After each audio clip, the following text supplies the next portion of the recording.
Ça fait longtemps. J'ai oublié à quoi tu ressembles, car tu n'es pas venu chez nos parents du tout. Au fait, j'ai décidé d'utiliser ta chambre. J'ai jeté tous les trucs restants et tout. C'est de ça qu'il s'agissait. Oh, tu as tout jeté? Je voulais au moins en dire un mot avant. J'avais des trucs que je devais récupérer plus tard. J'ai répondu.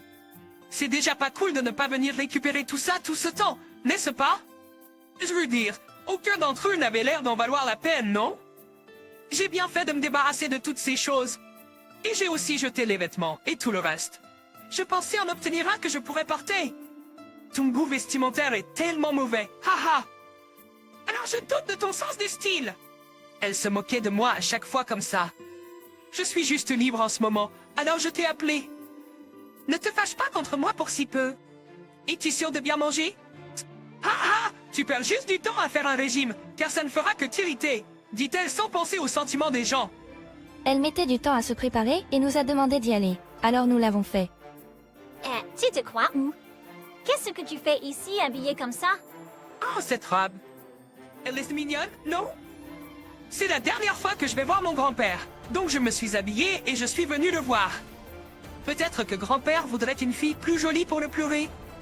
Je n'aimais pas tellement grand-père, mais je me demande s'il est content d'avoir une si jolie fille ici. Je suis moi où que je sois, et j'aime être le centre de l'attention où que j'aille. Puisque tu fais semblant d'avoir du bon sens comme ça, juste parce que je suis belle et que tu es jalouse. Puis Émilie a dit, je pense que je serai ravie. Je veux dire, Camille, tu sembles penser que tu étais la plus adorée par notre grand-père. Il m'aimait aussi, tu sais. Peu importe comment je m'habille pour venir ici, grand-père sera content que je l'ai fait. Émilie a raison à ce sujet. Tu dois revenir habillée convenablement pour l'occasion. Je vais rentrer à la maison avec toi pour l'instant. Allez, on y va. Si tu n'écoutes pas ta famille, même lorsqu'ils te préviennent gentiment, laisse-moi être le premier à le dire sévèrement, a dit Gabriel. Tu sors d'ici tout de suite. Non seulement tu es habillé comme ça, mais avec ton attitude, tu n'as pas le droit de pleurer, Scott, a-t-il ajouté. Même un enfant tête creuse qui vient à un enterrement habillé comme toi peut au moins comprendre l'anglais, n'est-ce pas? Alors tu comprends ce que je dis, n'est-ce pas? Tu vois? Maintenant, sors d'ici! Mais je ne veux pas partir. Si tu ne pars pas, les funérailles resteront suspendues comme ça. Nous venons tous ici quand nous le pouvons pour pleurer Scott, bien sûr. Et maintenant, à cause des actions d'une personne, tout le monde ici est en difficulté. Est-ce que tu comprends? J'ai dit, tu ne fais pas partie d'ici. D'accord, tu rentres seul à la maison. Tu n'es pas obligé de revenir. Tu n'avais pas à te mettre en colère contre moi pour m'être présenté dans une tenue mignonne. Tu as dit que tu voulais de l'attention? Alors, est-ce que tu aimes être regardé avec des regards froids? Alors, c'est un grand succès, n'est-ce pas? Tu devrais rester ici. Scott me parlait de toi avant de mourir.